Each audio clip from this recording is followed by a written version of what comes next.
We are working through the Beatitudes as part of our series on the Sermon on the Mount. The Beatitudes, or the blessings, are the description of life that happens when it is shaped and transformed by the good news of Jesus Christ. They are the kingdom qualities that envelop a community, a relationship, a person, when we step into the reality of life as God intended. And today we'll be focusing on the fifth beatitude: blessed are the merciful, for they will be shown mercy. Now, a quick definition of mercy as we get started. Mercy is compassion for people in need. John Stott distinguishes mercy from grace like this: mercy is the movement of love when one sees another suffering from misery, pain, or injustice, while grace is the movement of love that restores and forgives. So mercy is compassion that sees and recognizes someone's misery, their suffering, and tries to do something about it. So in the parable of the Good Samaritan, the true neighbor is described as the one who had mercy. So blessed are the merciful, those who have compassion for another's pain, suffering, misery, for they will be shown mercy.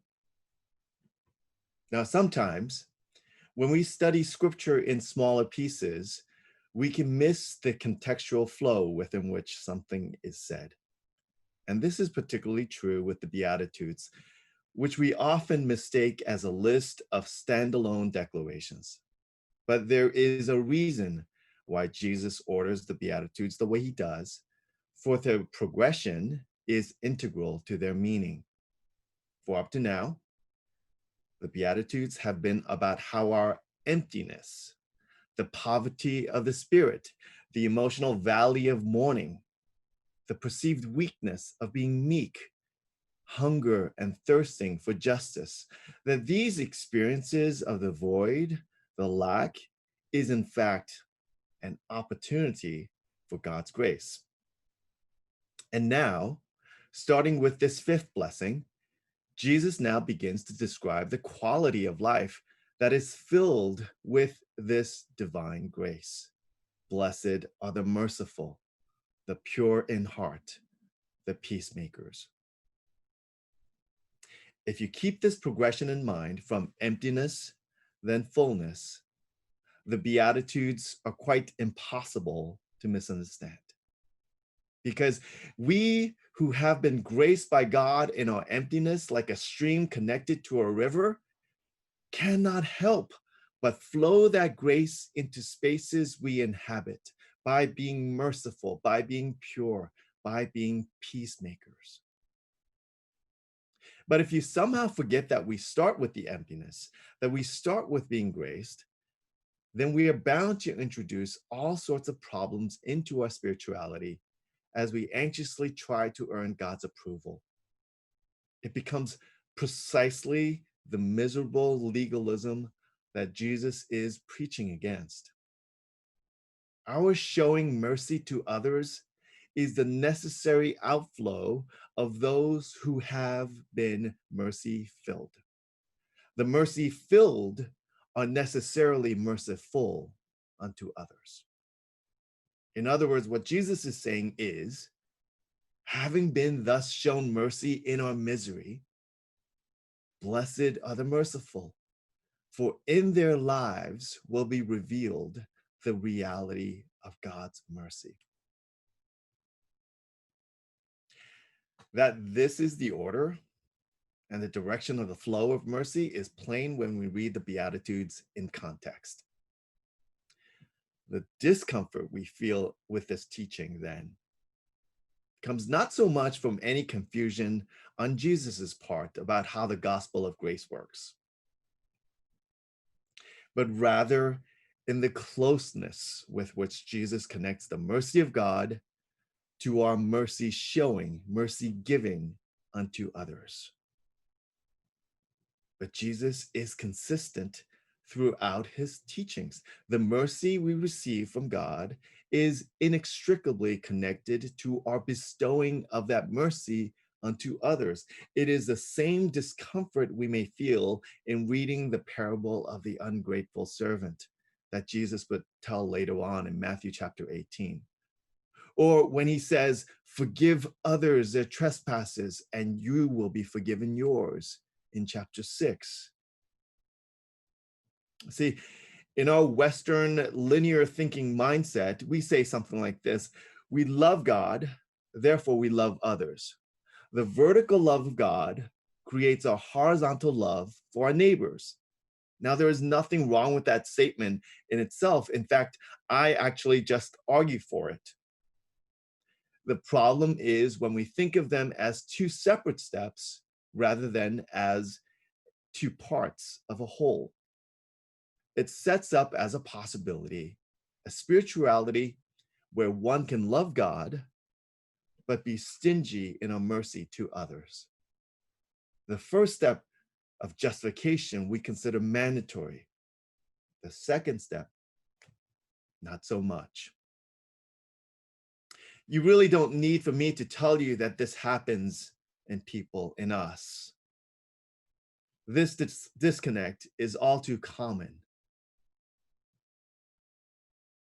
So it is with the scant 10 words of this beatitude, Jesus reveals how misconceived this is. The fruit is impossible to separate from the root. Our trust in the mercy of God is not displayed through statements or declarations or labeling ourselves in a certain way. Rather, it is lived out in our mercy toward others. If we have not experienced the mercy of God, we cannot be faulted for not showing mercy. But if we have experienced God's mercy, and forgive the double negative, we cannot not show mercy unto others. We cannot not seek to serve those who are in misery, pain, suffering from injustice. In teaching this, Jesus was hardly being original, nor do I think that was his intent. Rather, he was explicating what has always been true of God and how he has approached us, his people. Rabbi Akiva, who lived in the first century, commented in the Talmud, "What matters most to God? Love your neighbor," he says. This is the major principle of the Torah. Why? Because the love of one's neighbor is seen as the measure of one's love of God. Blessed are the merciful, for they will be shown mercy. Dietrich Bonhoeffer describes as cheap grace, where God's love is not lived, but it remains at the level of doctrine, a principle, an idea. Such an affirmation, says Bonhoeffer, invites the assumption that since the whole world is justified by grace, Christians should live like the rest of the world. But when we begin to understand ourselves as both recipients and conduits of God's divine mercy, our lives as the means by which Christ extends his mercy unto the world, it cannot but change our very being. We become the contrast society of grace and mercy. We become the city on a hill, the light of the world that declares the reality of God's goodness to a watching, waiting world. Blessed are the merciful, for we will shine God's mercy unto the world. Praise be to God. Now, two things this beatitude teaches me about the practice of mercy in the kingdom. First, we need to remember that mercy flows from remembering our own misery. Mercy flows from remembering our own misery. Some years ago, I broke my collarbone rather spectacularly in a mountain biking accident. It was my first and hopefully my last ambulance ride, at least for a long while. When I was rolled into the emergency room, I was greeted by a very kind-faced young nurse.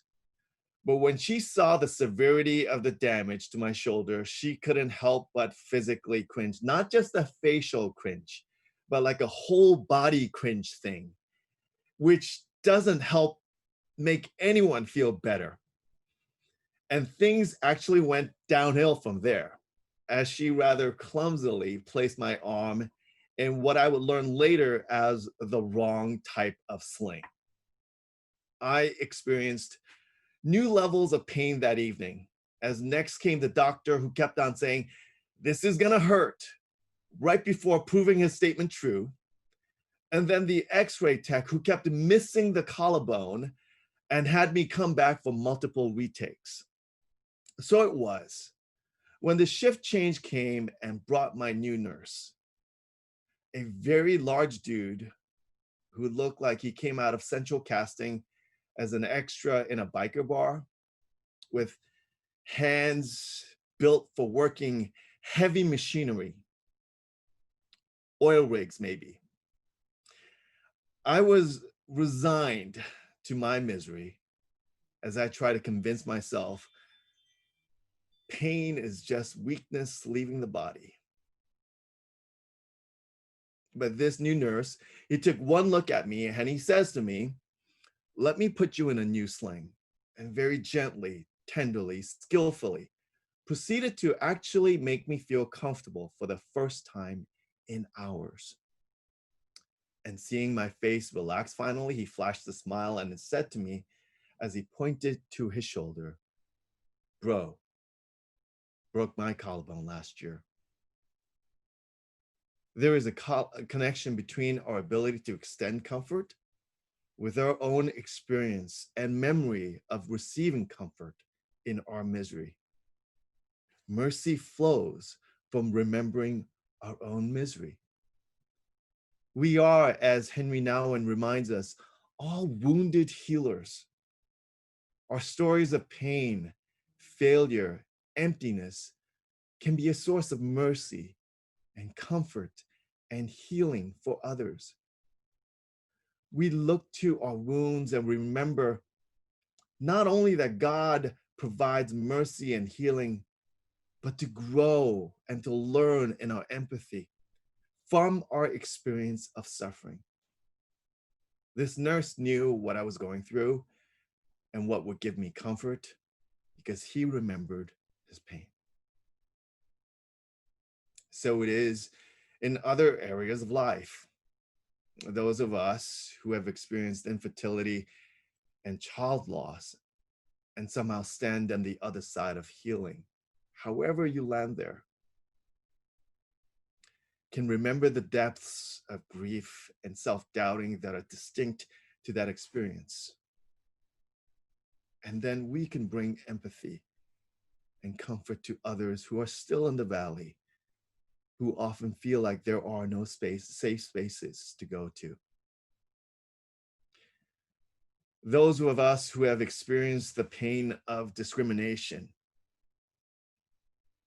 I shared with our learning group on race and justice that I'm leading that it can actually feel painful for me to share about my experiences of racism. And most people of color I know would say the same. But I know of no other way to lean into the mercy of God as we invite others to find healing in and through courageous conversations. Our experiences of pain can be a source of healing and reconciliation for others. So if you want to do better in mercy, I'd say remember your stories of pain, grow your empathy, and seek to comfort others who are struggling. Second, we need to foster an attitude of compassion. We are called to be people drawn in drawn into spaces of misery, longing to show mercy. Our Christian story is full of them. St. Basil was drawn to care for the sick and the dying and established some of the first hospitals of the Western world. Francis of Assisi is legendary for his ministry of mercy to the poor and the destitute, and is still inspiring people hundreds of years later, that even the Pope took on his name to be an inspiration for our times that can be so callous to the needs and the destitution of others. In one of our sacred suppers, I loved learning about the story of Pandita Ramabai, who from her own story of loss established centers of widows and orphans throughout India, an Anglican saint.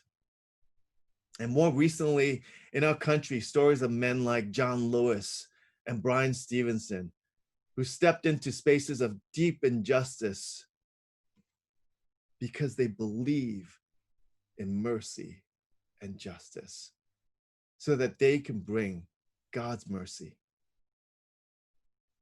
This is our legacy of saints who, seeing the misery of others and their suffering and pain, injustice, or misery, were moved in their hearts to do something about it. That's our legacy. But if we're truly being honest here, our Christian story is also of how we have at times limited who we think of as our neighbors and famously withheld mercy from them.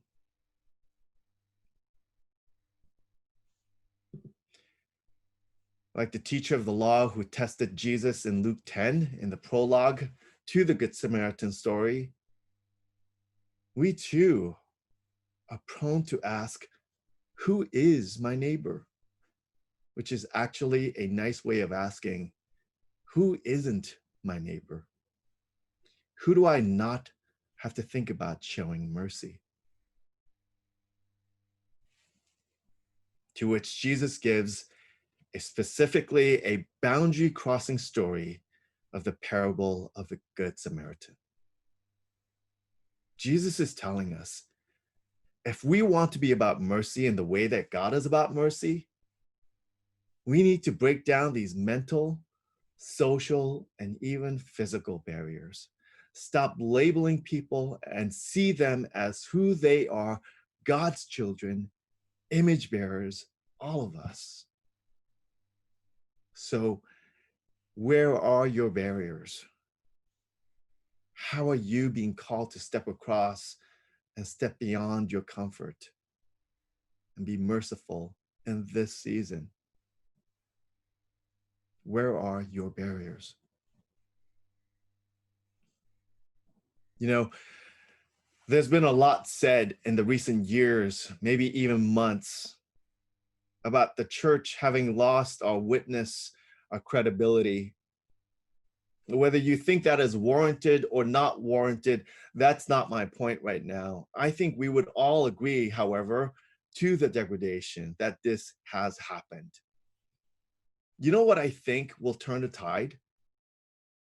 You know what I know for sure will turn the tide? Living out this mercy, extending God's mercy unto others. Imagine the church. Imagine our church, where our mercy, our compassion, our willingness to be honest about our brokenness so that we can break down walls to serve our neighborhoods, our city, our country, our piece of the world. I really believe that God is inviting Holy Trinity to live into that reality. And I really believe that will turn the tide. What part is God calling you now to play in that mercy giving?